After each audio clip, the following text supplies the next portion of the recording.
La la la la la la la la la la la la la la. Oh man, gosh. So, okay, so I do still feel like I'm like in the grace experience, right? But some so okay, I wrote down some things this morning that I was like, I get to remember these.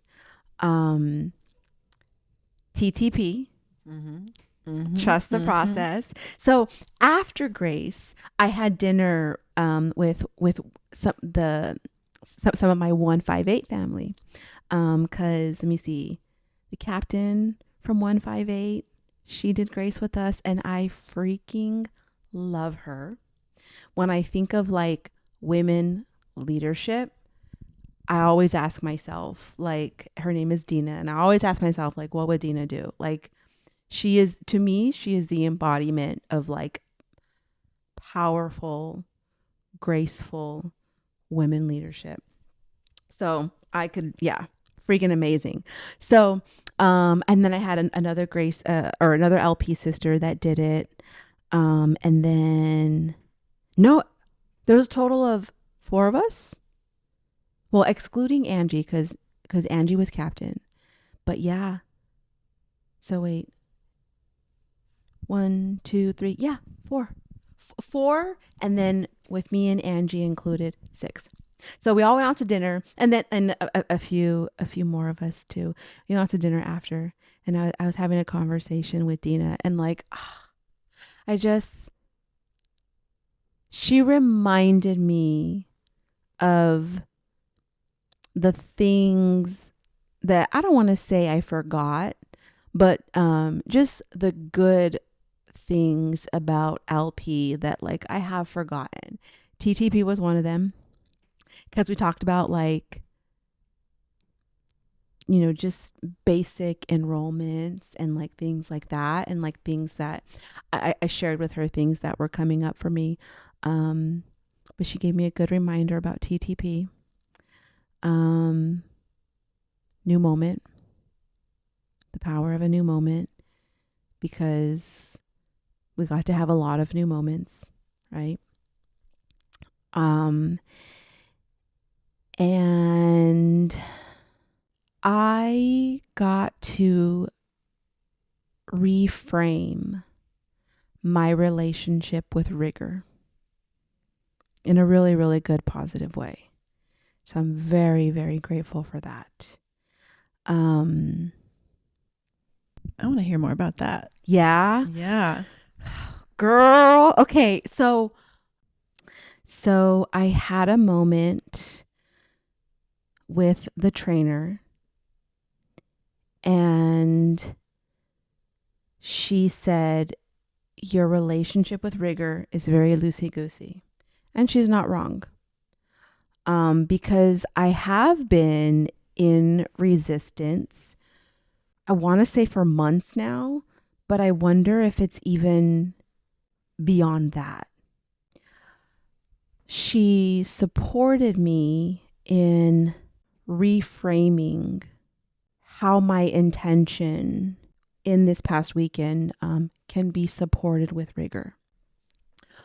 What gets in the way of me being in relationship with rigor is overwhelm. Overwhelm is, so as I was talking it out this weekend, I was like, overwhelm is what gets in the way for me.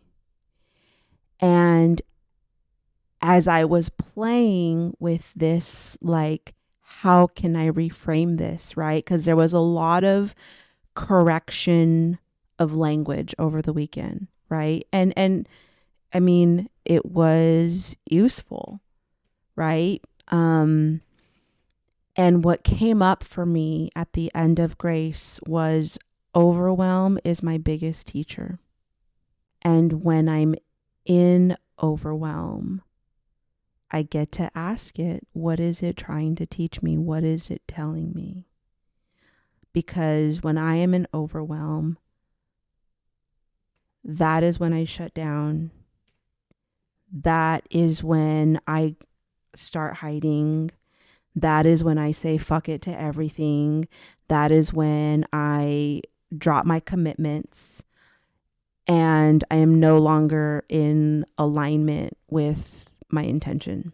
And so I think I think the clarity that I got is that I'm not in resistance to rigor, but I go into breakdown when I'm overwhelmed, and it reflects in my relationship with being rigorous. And so overwhelm is my biggest teacher.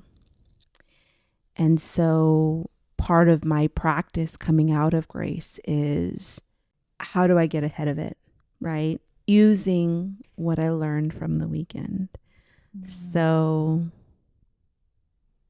I'm really excited about that. Oh, I love that. Yes, I'd love to share my practice, love but I don't that. want to give away anything that could. No. I need to take grace on my own. Yeah. Yeah. And it was just crazy too. Like when I said it out loud, like overwhelm is my biggest teacher. I'm like, of course it is, because it's when my analyzer comes out and it's when my false fire comes out. And that's what came up for me at the very, like when my grandma passed, right? I had multiple things going on in addition to that. And then with that happened, then the overwhelm was just overflowing and taking me over like a flood. And I never got a handle on it.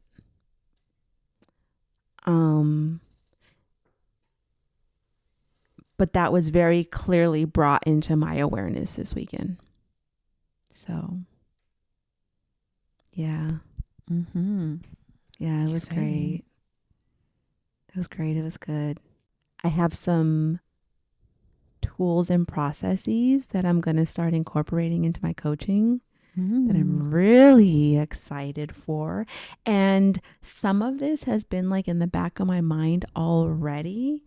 And now I'm just like, no, I get to. Yeah. Confirmation. Yes, because like another thing that came up for me, and I think we all have these moments,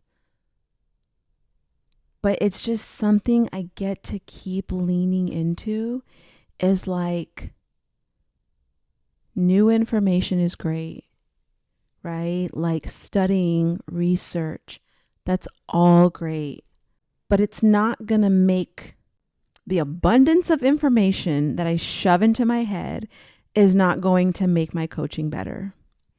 It's letting that marinate with my own inner wisdom and my intuition, and letting the two integrate with each other is what I will be leaning into.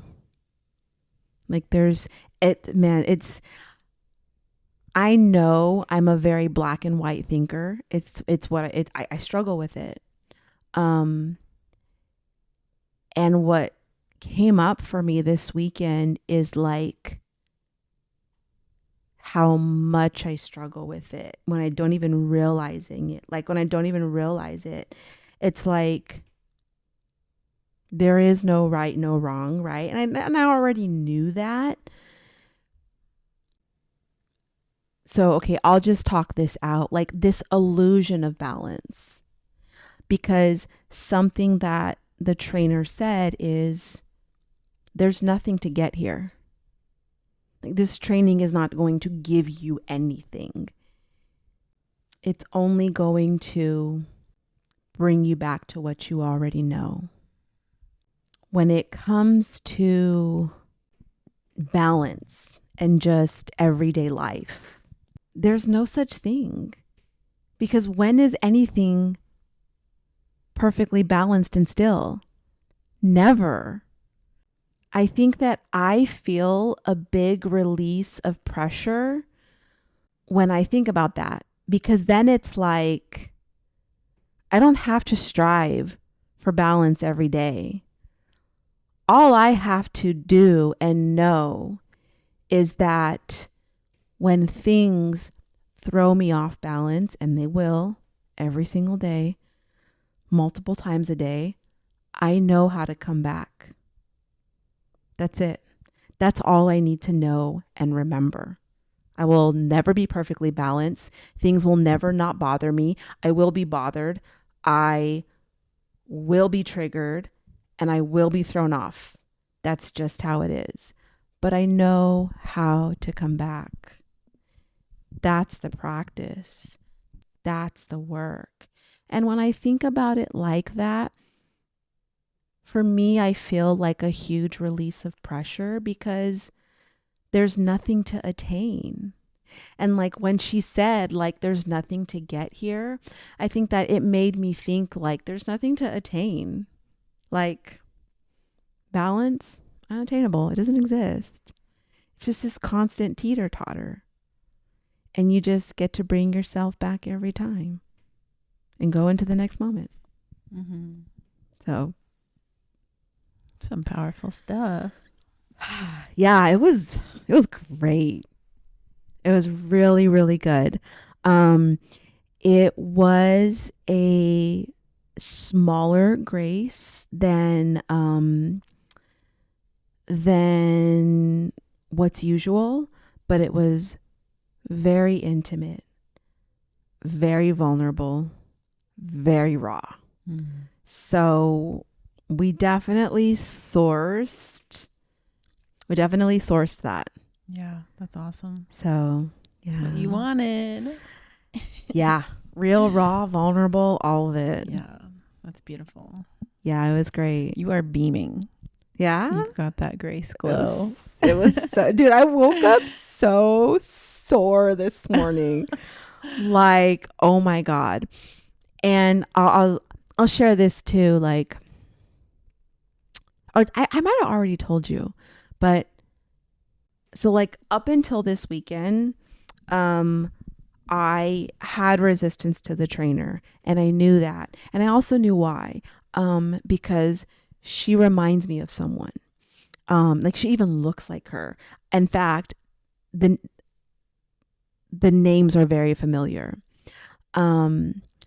She reminds me of the mom of the neighbors, the next door neighbors that I grew up with and like became friends with. She reminds me of their mom. And when I met them when I was 8. That's when we moved next door. And when I was younger, I don't think that she really bothered me that much. I think more than anything, I just had a lot of confusing moments. Because I was young, right? And when you're young, things happen, events happen, and the way I processed it or interpreted it is I just left confused. But then as I got older, I started to feel left out, not wanted. And there were times where I even felt like she was a little mean to me. So I did not feel like a maternal presence with her. In fact, I felt shut out. Like I felt very strongly shut out. So, and that's just my experience, right?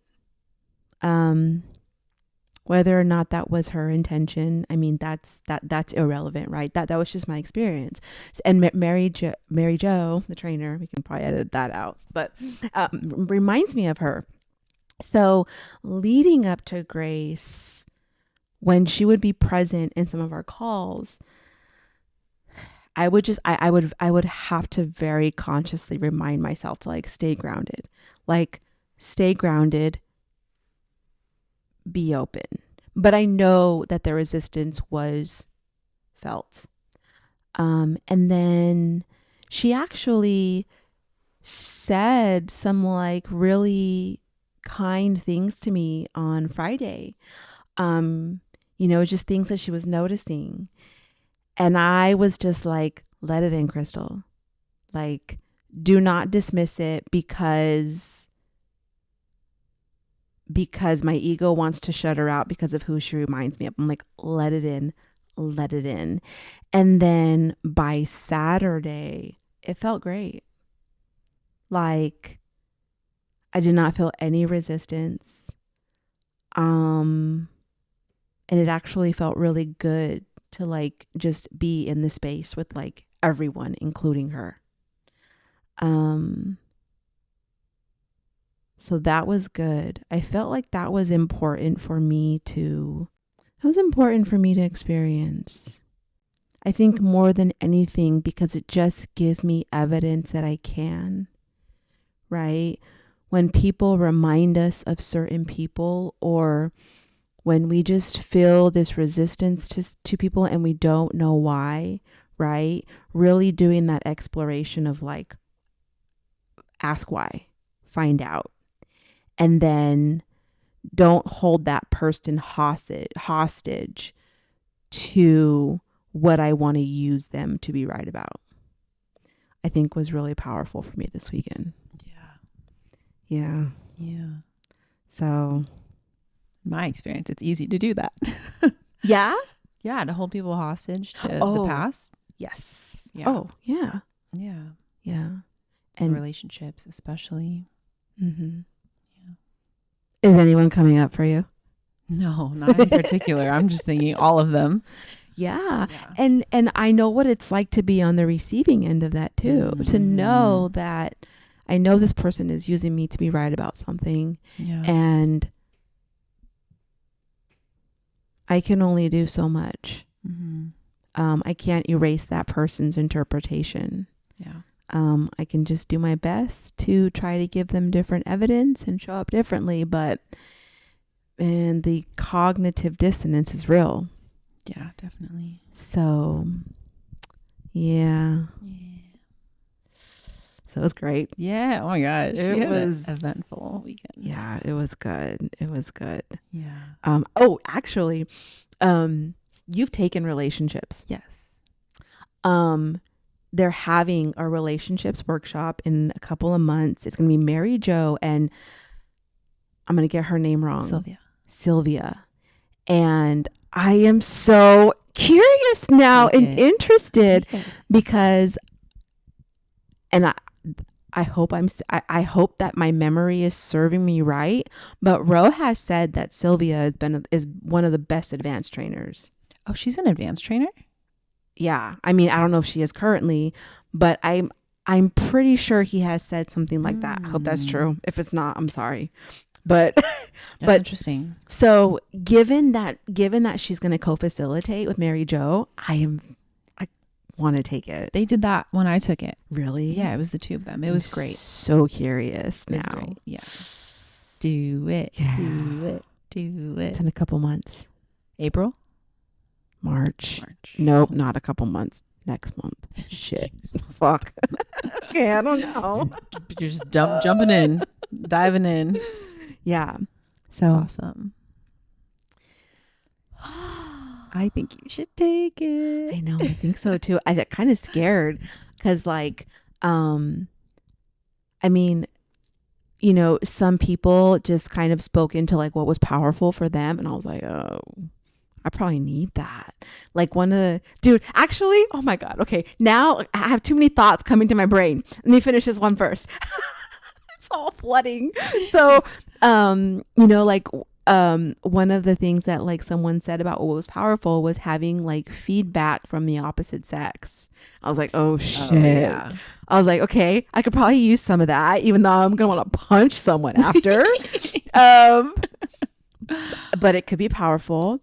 But then like, dude, we had some juicy conversations, like just like the Grace staff had some juicy conversations this weekend about like dating and Ooh la la. sensuality, sexuality, intimacy.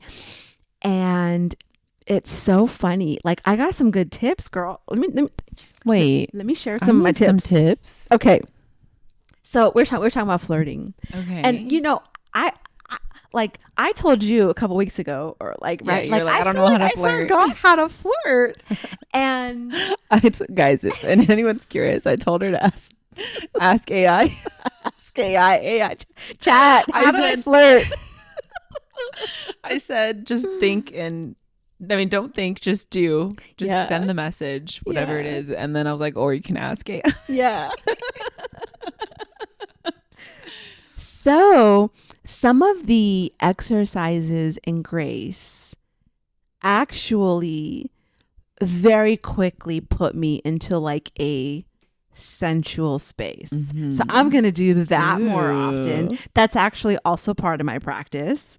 I mean, let me tell you, flower petals against the skin are like very arousing. So that's one of my practices. But like, one of the things we talked about was eye contact. Mhm. And I was like, I get so fucking nervous if I see a guy that is like very attractive. I look away. And I look down. Yeah. Like, I am so awkward. And one of the tips that one of the other women gave was, so like make eye contact, like I think at least a minimum of 3 times, but the eye contact itself has to be long enough. And I'm like, well, what's long enough? Like 3 seconds. And she said, say in your head, I see you. Do you see me? And then look away. I was like, dude, I started sweating. And she was like, do that every single day. Like, do that every single day, everywhere. She's like, just everywhere. Like, you're at the store, at work, like anywhere you have human eye contact, just do it. And I was like, so eye contact is a big one. Juicy. Eye contact is a big one. I was like, oh my God, I don't know if I can actually make eye contact with an attractive man. Oh my gosh. Because dude, I become so awkward and so obvious. You want to be obvious. Girl, the point is for them to notice you. But then so for me, obvious translates to stupid. What? It does, yeah. Well, we get to reprogram that. That's what my brain says. Obvious is stupid. No. Obvious is easy. I mean, you want it to be hard for them? Apparently so. You just want it to be challenging and difficult. But yeah, like that's what came up for me. Yeah, so we got some reprogramming to do. I know, and I have some practices to integrate that I'm actually really excited. Yay, that's exciting. Yeah. Yeah. So I love that. I feel like I flirt with everyone. I love making eye contact with people. Just like, because you know when you go anywhere, coffee shop, grocery store, everyone's like in autopilot. Yeah. They're like, hi, what can I get you? And I just stop and I look at them. I'm like, how are you? And they're like, I'm good, thank you. Yeah. And then I give them my order. But I'm like, I just practice making eye contact with everyone. And it's made a huge difference. See, I can do that as long as the other person is not attractive. Oh. Yeah. Like, actually, I love doing that as well. Like, I'm very engaging and like very conversational. But if they're attractive, I look down and away. I forget how to socialize. I forget my manners. Interesting. It all goes out the window. Anything that makes me a decent human being goes out the window. Because they're attractive. Yep. Mm-hmm. Wow. Mm-hmm. So are you just gonna attempt it? And I mean, I'm gonna try. Are you gonna like reframe it? They're like, no, they're not attractive. I'm attractive. Like, that's a great question. Huh? I don't know. You're just gonna go for it. I don't know what I'm gonna say to my head, but I guess no, I'm not gonna say anything. They're just another I see human you. being. Do you see me? Yeah, with your eyes. You gotta say with your eyes. Oh my god, it was so much fun. I mean, like this was our lunch break in the back. Oh, It that's was so fun. It was great. And then it was, oh man, there's one, oh god, I just freaking love Grace. Ah, it's just so good. There's one exercise that's just, Don't spill it. Don't I spoil know. anything. I know, it's the best. It's the best. You say that about all of them. I do. Yeah. Oh man, I love sisterhood. I love it so much. And I actually realized that I used to be very, I was going to say sisterhoodish. That's a word. I'm very educated, y'all. I used to be very sisterhoodish when I was a kid. Yeah. Like I was so eager to like be friends, and like just think of like being a little girl, especially being a phlegmatic. Like, oh, you want to hold hands? Can I touch your hair? Yeah. Like, can I use your pen? It's so pretty. Like I was so like that. And at some point I started hearing things like, you're so weird. It turned into gossip. You know, like, oh my God, she likes you. And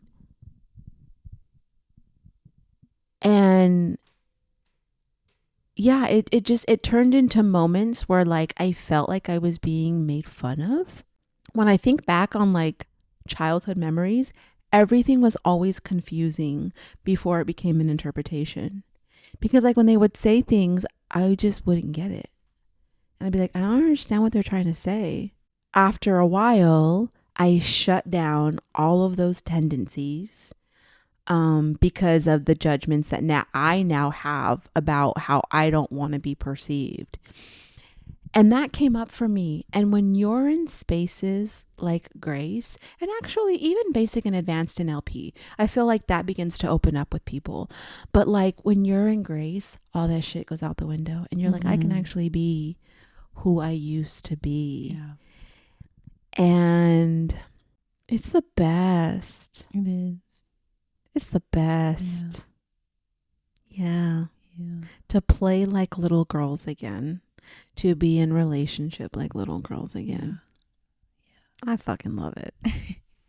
Yeah, I will say I'm similarly to you. Like I loved playing with my girlfriends when I was young, like Powerpuff Girls or running around. I remember just like jumping, hugging my friends, like, and now it's like, oh, I get a hug when I see you and a hug when you leave. Like, what happened to like cuddling on the couch watching a movie or like what's so wrong with that, you know? And I don't know when I created beliefs about that myself. That's something I get to dive into, but I missed that. And you know what's funny is, well, so one, I think that unless, and I don't know, actually, maybe this in itself is a judgment, because what I was going to say is, unless you're with someone who's been in the space, or maybe someone's done a lot of work around that and like intimacy, right? Like the intimacy just between women, I think makes a lot of people uncomfortable. Yeah. But I'm even asking myself, is that true or is that a story I made up? I don't even know anymore. But like the intimacy between friends. Yeah. And you know what's funny is that boys are not like that. No, boys will straight up like touch each other. Yeah, they'll slap each other's ass. Like grapple on the floor. And it's like, okay. Yeah, exactly. Just and tackle like, them and they're not, I don't hear them being perceived in any certain way. No. But the perception that I felt growing up is that if you act like that, then you like them, or you're gay, or you're weird. I I feel like there's been a shift because when I was a kid, the kids would joke around about like that, like being gay, like, you know, like, oh, you're gay, like if they were too close to each other, whatever. Yeah. And I don't know what, at some point, if it was in high school or college, bromance became a thing. Yeah. And now it's like endearing or like looked up upon when like guys are close to each other and like, oh, they just have a little bromance going on. Yeah. And it's like, oh, that's so cute. And I'm like, when did that shift? Like it's kind of funny. And why can't women be like that? Yeah. And not have any story, perception, or judgment be placed upon it? Why can't Maybe it be it's cute just too? us. Maybe it is. Maybe it's just us with our Subarus. Oh man. Maybe it's just I'm gonna us. own it. I don't know. I mean, I do have, it's interesting now, especially after doing MITT. Everyone that I've made friends with through the space, like I feel completely comfortable with them. But, and a few friends I feel comfortable, but some of them I'm like, no, we just hug when we see each other and that's it. Yeah. Yeah. But it's like, I think maybe I'll slowly just start to like, I don't know, break the barrier a little bit and just see what happens. Yeah. Maybe I can prove myself wrong. Yeah. Yeah, that came up for me. I love being in that space. Me too. It's great. Me too. I feel like I've told a lot of people who haven't been in the space yet that it's just as soon as I walk through those doors, I just know like I can let all my walls down. And I'm sure like with other people, I can let my walls down, but it doesn't happen as easily. That's the practice though. Yeah. And I think, I mean, it's taken me a minute because like even after my first grace, like I was like, I'm taking this into everywhere I go. And I did. And I feel like another layer has been peeled off. And I really don't, I mean, I don't know if it's because it's the day after, but like, I really don't care. Like how I'm perceived, how it makes people feel. I just don't care. Yeah. Hopefully it stays that way. Yeah. And I'm going to own my Subaru. You know, it's funny because I realized that on my personal Instagram, I have like a coffee emoji, a mountain emoji, and then I have my dogs. Because those are like things I love. But then I have both dogs, but next to my Luna, I have a rainbow because she's passed. She crossed the rainbow bridge. But I looked at it and I was like, could someone misinterpret that as me being gay? And I was like, I don't care. I'm not taking it off because like Luna is my rainbow dog. And if it creates a misperception, well, that's so be it. Not up to me. Yeah. Who cares? Yeah. Who cares? Yeah. But I do have a question though. Like, since when do gays own the rainbow? I mean, it's their flag, but they when, don't when, own when did it. that start? I'm kind of curious. I don't know. I'm gonna ask my brother. You would know. When did it start? I just like to have some I would like to have some historical context. Yeah, he cracks open the history books like, all right, let's start here. Oh man, it was good stuff. Yeah. How was your weekend? It was good. Yeah. Wait, is there any updates? Uh-oh. Any updates? Yeah, there's updates. Yes, I went on a date on Saturday. Okay. It is with one of the guys from Hinge. Is it like one of the previous one or like one and two? Yes. Okay. So from date one, okay, never texted me. I didn't text him back. Okay. Didn't text him back. We made plans for Tuesday. Yeah. I left him on red. Okay. We weren't really having conversation though. It was just like made the plans. Mm-hmm. And then, yeah, I was kind of waiting for a follow-up. Oh, and you got nothing? And I got nothing. And I was like, I'm not going to go out of my way to message him. Mm-hmm. So that just kind of dropped flat. That's okay. Okay. Yeah. But the other guy, Deep guy. yeah, deep guy. We had a really deep conversation the first date, Yes. and a little bit through text, which I don't really like. Okay. So I sent him a message about like, you know, there's more to this than, you know, having deep conversations, even though I appreciate them being intellectual and like, Oh yeah.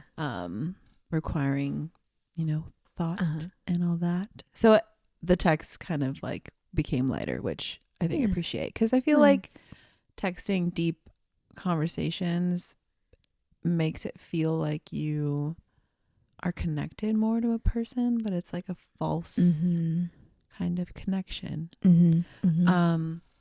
So yeah. And he made plans for us. I on love Saturday. this guy. He called me on Thursday. Nice. Well, because I also told him, I was like, "Are you a phone call or a FaceTime person?" Because I don't like texting. And he didn't call me, and I was like, "Well, that kind of sucks." But then he called me the next day. Nice. So that was good. And Receptive. Then, yes. Yeah, made plans, sushi, and an arcade bar. Oh. Yeah. It was a lot of fun. Okay. It was fun. Yeah. Yeah. I mean, I freaking love that 2 dates in a row he has taken initiative and planned. Yeah. He needs to give a master class to some To a lot other of women, people. some other men on initiative. Yeah. So, I texted him yesterday, because the first time that I saw him was like 2 weeks ago, and then I saw him on Saturday. Yeah. So I was like a long time in between the first date and the second date. So I was like, oh, I hope I can see you, you know, a lot sooner than the last time. Oh, I love that. And so he asked me what days I'm free this week. So wow. Planning a third date. Oh my God. See, this is where my brain goes to like, Jolene, what if like this is the end of your single Oh my days? gosh. Let's not talk about No, I'm sorry. I was already kind of freaking out Sunday. Yeah? Yeah, I journaled about it today. Oh. But I felt like weird Sunday. And he even asked me a few times, like, is everything okay? Why'd you feel weird? Well, from journaling about it today, I think just like fear. Fear just started creeping in. I have a saying for you. Oh no, what is it? When fear enters the room, the teacher is present. Oh shit. Yeah. Yeah. I mean, it was interesting too, because I was journaling and I was like going through things and I was like, well, what if it's this? What if it's that? And nothing really sat right. But as soon as I acknowledged, like, oh, I think this is fear. I think I'm feeling fear. Like, immediately felt like an instant, like, relief. Like when you acknowledged it? Yeah. Yeah. And I'm like, okay, this is like, I think I really like him. And I think that scares the shit out of me. So, yeah, that's what's been happening. Because what? Why does it scare you? I don't know. Like, what's the fear? Being abandoned. Yeah. Yeah.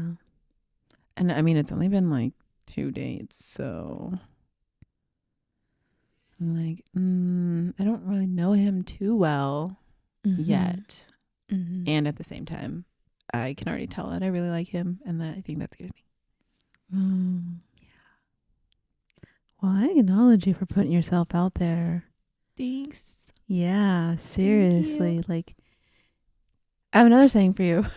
I'm full Please of sayings today. Bring them on. They're not mine technically. Actually, I don't think anybody owns them. But like, you can't, you know. Well, okay, so this is my own thought, and I've always believed it, but like, fearless does not exist. It's bullshit. No such thing. But like also like you're being courageous, but courageous can only be present when there is also fear. Yeah. Um, Yeah. one thing that like really supported me, in one of our grace groundings is, Mary Jo said something like, there's nothing that can come into my space that I can't heal. Mm-hmm. And I think about that when I think about like when I'm scared. Man, let me tell you. And maybe it's just because of like everything that I've experienced in my life, like everything that has hurt me, I lived. Yeah. And it's true. Like instead of being afraid of pain, there's no pain that I can experience that I know I cannot heal from. It's not going to be fun. No. And I know it's not going to go away quickly. But I know I will heal. That supports. Yeah, that does. And I think as a phlegmatic, I learned that pain will not kill me. Yeah. Because like there was a time where I legit believed it would kill me. Like I'm like, no, I will die. Like my heart will stop. You do not understand. I will die. Yeah. And now I'm like, no, I will feel like I'm dying, but I won't die. I know. I'm like, there's no avoiding everything that comes up for me. Yeah. Especially with dating. So I know, like I'm leaning into it. I'm not avoiding it by any means, but it doesn't make it any less confusing and challenging. I know. Yeah. Yeah. Yeah. You can always just put it out there too. I think I will. I get to have a conversation. Yeah. Because like it disarms the ego. Yeah. You know, instead of like holding it in. It's kind of like when you... And he was already aware of it before I even was. He was like, are you okay? I was like, I'm fine. Scares me. That fucking scares the shit out of me. I told you. Like, look, we both cannot be intuitive, okay? I'm like, oh my God, he like could sense it before I even knew, because I didn't even notice it until I got home. But maybe that's maybe that's exactly what you need. That's what I know. That's what makes me even more, I know, but even more scared, Krystle. But then you don't have to be in a place where expecting him to be a mind reader, because he's gonna feel it. Yeah. And he's going to sense it, and he's going to draw it out of you. And it just gets to come out. Yeah. No, it definitely does. I know. Yeah. I feel you. I feel the like. It's like a hate but a love. I know. Like I probably need this, and I like it, and at the same time, like, oh my God.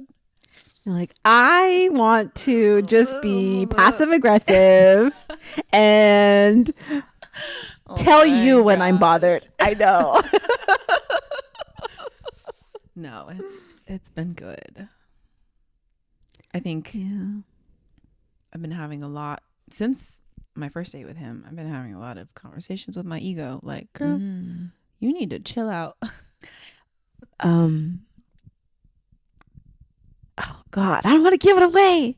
Okay, we can probably edit this out. Okay. But I can support you. Oh, please do. So a process that I'm going to incorporate in my coaching, but maybe you could try it. Okay. I'll even do it with you. Yeah. Is having a tea ceremony with your ego. A tea ceremony. Yeah. Like sit and have tea. Get to have some tea. Oh. Get to talk to your ego. Yeah. Let it know everything it did for you. And then send it on its way. Okay. Yeah. When I was journaling today, I had was writing out all these things that I thought happened. My ego thought happened. And then I was like, wait a second. No, this and this. And I had all this evidence against it. Yeah. And I was like, oh, you sneaky little ego, you. Yes. I almost got carried away with that. And then I was like, well, thank you for protecting me. Thank you for, doing your due diligence. And I appreciate your hard work. And we're going to let the heart lead this time. So I did that in my journal prompt There today. you go. Yeah. There you go. Yeah. Good for like, you. Thank you, but no thanks. Yeah. I love it. Yeah. So I've been having tea with my ego a lot since the first date with him. Yeah. Good. Yeah. Good. I love it. Yeah. Thanks. But another thing that came up, it was funny too, because it was a conversation that I had with you when I was dating someone a year ago. Mm-hmm. Actually, it was before I started dating them, though. It was the beginning stages. So this was over a year ago. Oh, okay. We were at a restaurant for a social event. And I was telling you about this guy.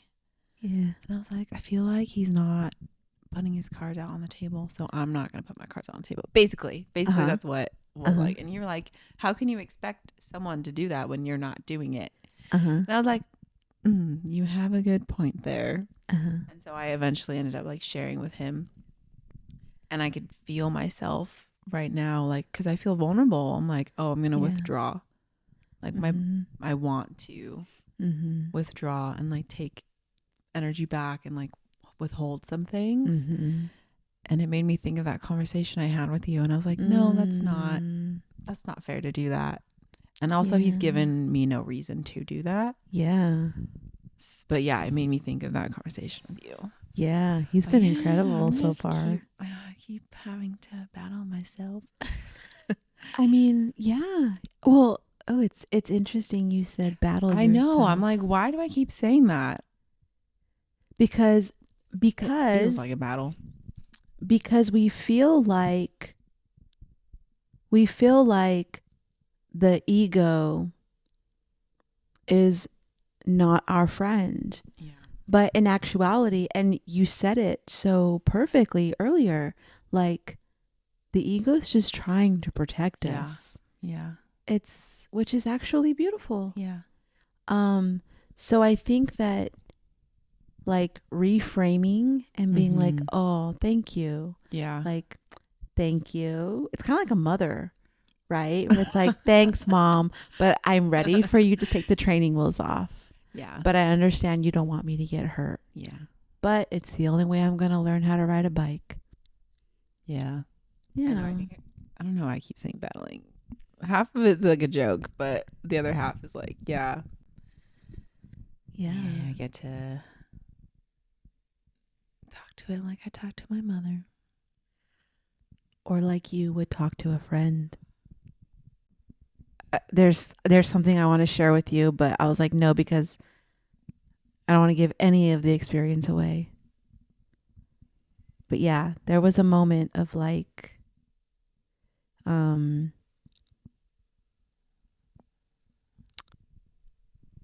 meeting ourselves in a new way, I'll say. And man, did that just send me over the edge of I never meet myself in that way. Like you would a friend, an old friend, a really old, good friend. Yeah. What if you talk to your ego like that? Yeah, we probably have a better relationship. Yeah, exactly. And it's funny because I feel like I go through phases with it, where I do talk to my ego like an old friend. But then when something like this comes up and my ego's yelling at me, I'm like, you need to just stop. And I don't treat it as nicely as I would normally. Yeah. Yeah. Because I'm just asking a question. I don't know. Because I don't know. It's yelling at me. Why is it yelling? It's triggering me. Yeah. My ego usually yells at me when it's that's the deep stuff. Well, this is probably some deep stuff. Yeah. Yeah. Because I feel like I've gotten much better and quicker at shifting out of certain things. But there are some where I'm like, fuck it, I don't even want to shift. I'm just gonna go with it. Like what? It's the when I feel rejected.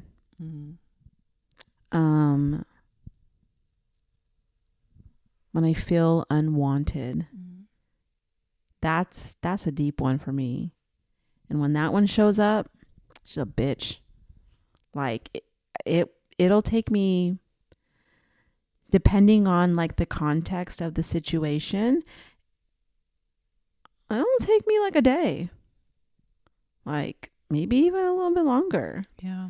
I mean, you know, for a while I had to give myself a break from the gym space. Because I was like, okay, this bitch is not going away. So I need to just go be somewhere else for a minute. Yeah. That's a big one for me. Yeah. Like it's a feeling of like feeling like you're outside of the friend circle. Like you used to be in it and now you're being shut out. That's the feeling. Like I say unwanted, but that's the feeling. Yeah. Like replaced? Not like replaced, just not wanted just in the not circle wanted. anymore and you don't know why. Yeah. That's the feeling of like, no, we don't want you here. Yeah. Yeah. What triggers that?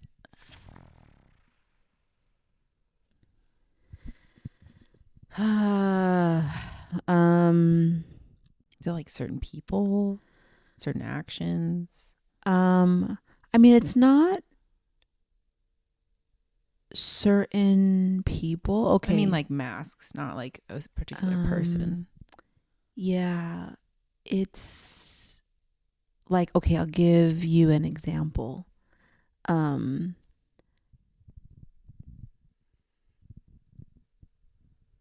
use the gym example. I mean, fuck it. We'll just go there, right? When you see a friend group forming and you're like, oh, like I'm friendly with some of these women, right? Not all, but some. And you start seeing social events and you're like, oh, they're becoming like a little girl gang. And you're not part of that girl gang, right? That's an example. And then when I was struggling with my coworker on my previous program, you know, like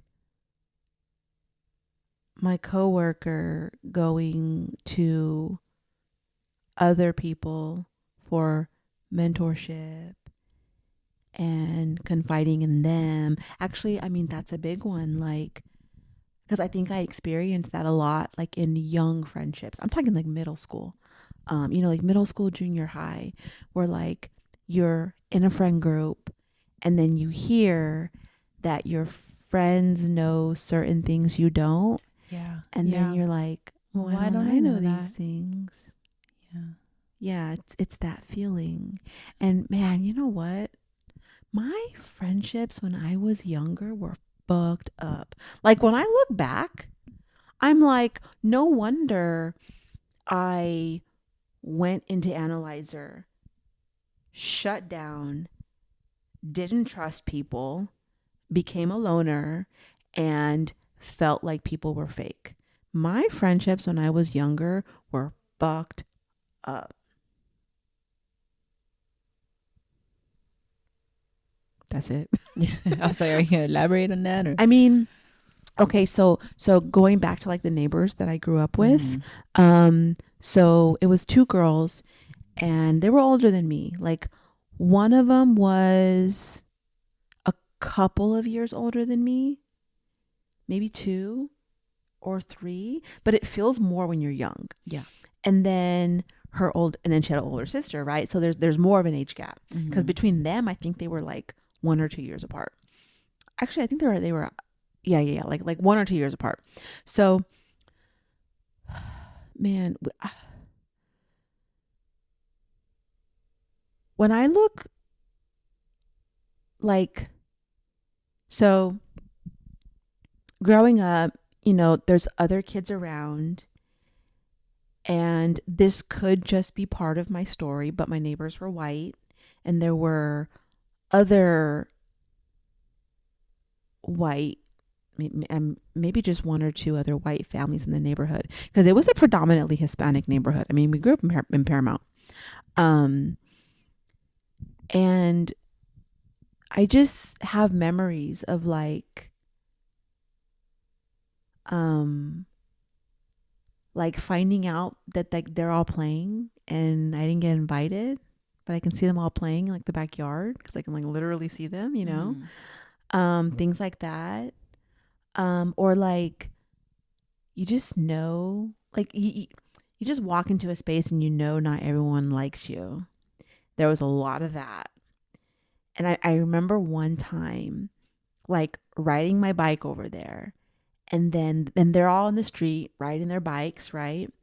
And as I'm coming, they all take off really, really fast. And I start pedaling faster. Yeah. And then I'm like, wait, like I can't catch up. And I think they're pedaling away from me because they're literally looking back. Oh. Yeah. And I'm just like having that moment of confusion. And I just stopped pedaling and went back home. And I remember, because I was really close with the younger sister. And I remember like after that happened, we didn't talk for like weeks. And I remember she came over to my house and I was playing like in the alley with my ball. And she came over on her bike. I must have been like, I don't know, 9-ish, 10-ish. And she was like, oh, I've missed you. And I was just like, why did you guys do that? And she said, because like they don't like you. And so there was a lot of moments like that. Yeah. Growing up with them, not being invited to places because their friends didn't like me. Yeah, a lot of moments like that.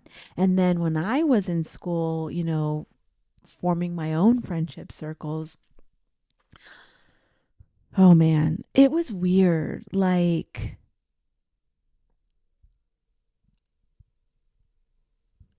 I had like a group of like, I think there was 4 of us, like really, really close. But I could literally show up one day to school and they'd ignore me for like hours. And I would just be like, I don't understand. Like, we literally left yesterday after school, like playing and laughing. Yeah. And now I come to school and I'm being ignored. What the fuck happened? Yeah. And there were no phones, like no phones, no social media. So I'm like, I don't understand. Yeah. And sometimes they would do it just to like play a joke. And I'm just like, I don't understand the joke. It's not funny. Yeah. Like it's very hurtful. And it was weird. Like I remember graduating from 8th grade and I went to the same high school as one of the girls.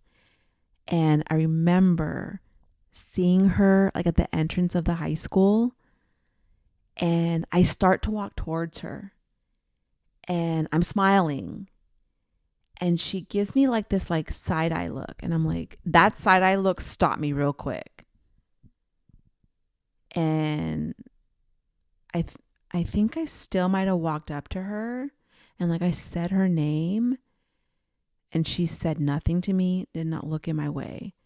And I was like confused. Yeah. We never said anything to each other like the entire 4 years. And to this day, I don't know why. I don't get it. That's so crazy. Something like when I look back at those relationships, something like one thing that does come up for me is I never learned how to like really be in friendship. And I don't know if that's every child's experience or if that's just mine, but like I never learned how to like be in friendship. And this really affected me into like my adult friendships. I want to say up until like probably even only a few years ago. And I think it's because I became so in my head, so analyzer, that I didn't even realize I was in my own little world. And I do think that could have played a factor. Yeah. Of like, I'm so in my head and I'm so shut down.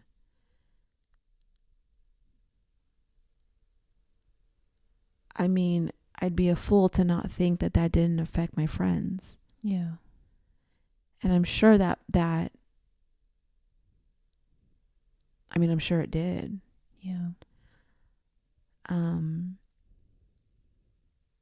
Like I'm sure I wasn't a full friend and it wasn't intentional. It's just, I literally lived in my own little world in my head. So, yeah. Yeah.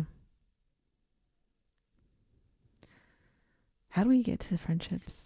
I don't know. I think I asked to, I don't know. I don't know. But thank you for sharing. Oh my goodness. Yeah. Yeah. Yeah. Friendships are hard. Friendships are challenging. Yeah. Yeah. Yeah. Yep.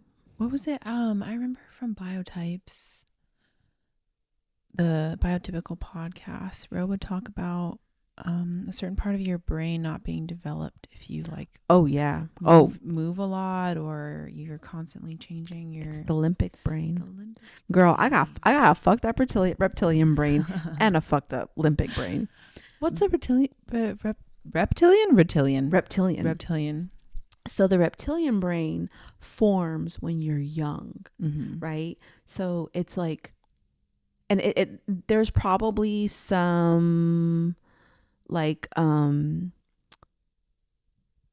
so okay, according to like the triune brain model, I think that's how you say it, triune brain model, like the part, like the reptilian brain is forming, I think, between the ages of 3 to 8, right?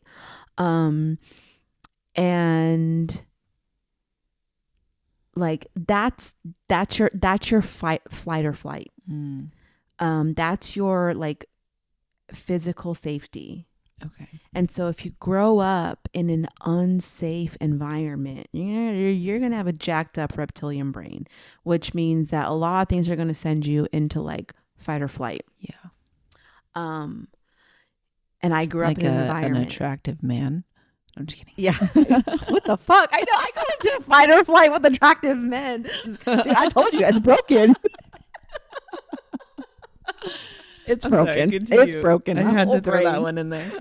I mean, the only thing I have is the neocortex, which is the higher thinking. That's all I got. And then the second part of the brain is the limbic brain, right? That's the relationship part. And that develops like from like 8 to 12 or something like that. And I'm sure that like according to like different psychologists or studies or whatnot, there's probably some variation, but you know, it's that middle school era, where that's where you're like learning how relationships work, learning how to be in relationship. But in that stage of my life, I was in such an unsafe physical environment at home that, I mean, relationships was not part of the equation. Like, I'm just hoping we won't die.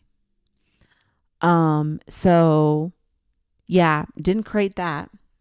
right? Like I've had to learn, and this is going to make me cry because I get mad at myself. I've had to retrain my reptilian brain and retrain my limbic brain, like as a grown ass adult. And it's frustrating. And I feel behind. Like,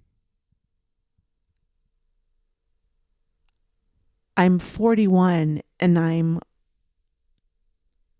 learning now how to be in friendship. Attractive men send me to fight or flight, apparently. But yeah, I get mad at myself. Why? Because I feel behind. But it's not your fault. It's not. I know. That's the retraining. Yeah. Like I have a lot of compassion that I get to have for myself because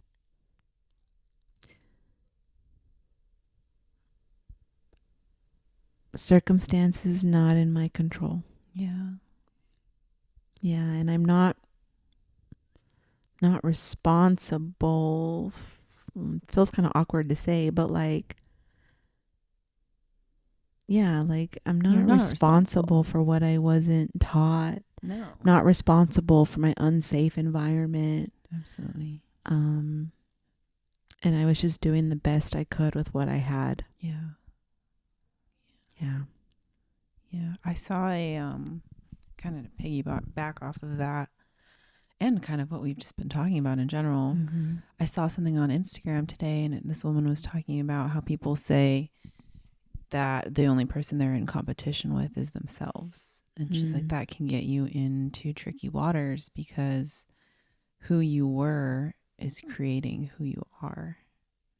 So if you're always competing with who you were, how are you going to be your highest self? How are you going to be your best self? Yeah. And she just went on to talk about thanking and appreciating as you would to your ego, your old versions of you, so that you can create your best self. I get to have a tea ceremony of my own, I think. Yeah. Shit. I'll have a tea ceremony with my ego, and you can have a tea ceremony with past versions of you. Yeah. Or a tea ceremony with my brain or something. We should have a tea party and do it together. We should so have a tea party. I love tea parties. Friendship. Yay. Dude, I'm so down. We should have like a Better yet, we should have it at a place where we can look attractive men in the eyes. Yeah. Totally. Wait, can we make it an espresso martini ceremony? Yeah. Oh my God. It's adult tea. Adult tea time. Yes. Next Monday. Yes. Okay. Oh my gosh, let's do it. I'll bring the goods, girl. Yes. I'm so excited. All right. Oh. Oh man. Yeah. What a good one. This was a good one. Dude, for this real. Was a really good one. I know. Everyone listening, you're lucky. Fuck. Yeah. This was a good one. Damn.